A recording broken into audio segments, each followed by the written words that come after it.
এখন করার বউরা কোনো কাজই করতে চায় না। আমরা আগে মুড়ি ভাজছি, বাড়া বানছি, তারপরে ধান সিদ্ধ করছি, মুড়ি পাটায় বেটে খাইছি। আর এখন করার বউরা বাজার থেকে মুড়ি আনে বা যে কোনো খাবার আনে, টপ করে খেয়ে নেয়। আসলে কি এখন করার বউরা কোনো কাজেরই না।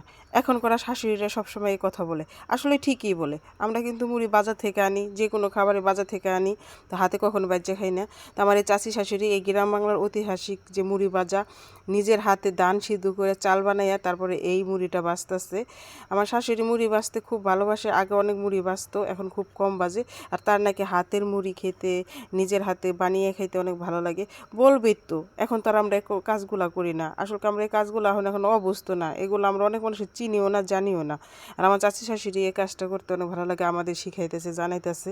আসলে কি এই মুড়ি ভাজাটা হচ্ছে আমার চাচি শাশুড়ি আমার শ্বশুরবাড়ির অঞ্চলের, কিন্তু এরকম করে আমার বাপের বাড়িতে মুড়ি ভাজে না, আমার বাপের বাড়িতে অন্যরকম করে মুড়ি ভাজে। তো পরবর্তীতে আমি দেখাবো আমার বাপের বাড়িতে কীভাবে মুড়ি ভাজে। এই যে আমার শাশুড়ি দিয়ে মুড়ির চাউলগুলো দিছে, তার সাথে পরিমাণ মতন লবণ দিল, স্বাদ মতন। এই লবণ পানিতেই মুড়ি একটা খুব স্বাদের হবে, ভালো হবে, খেতেও ভালো লাগবে। তো আমারও আমার চাচি শাশুড়ি মুড়ি দিছে, আমারও গ্রাম অঞ্চলের এই দেশি মুড়ি খেতে অনেক ভালো লাগে। ভালো থাকবেন, সুস্থ থাকবেন, আল্লাহ হাফেজ।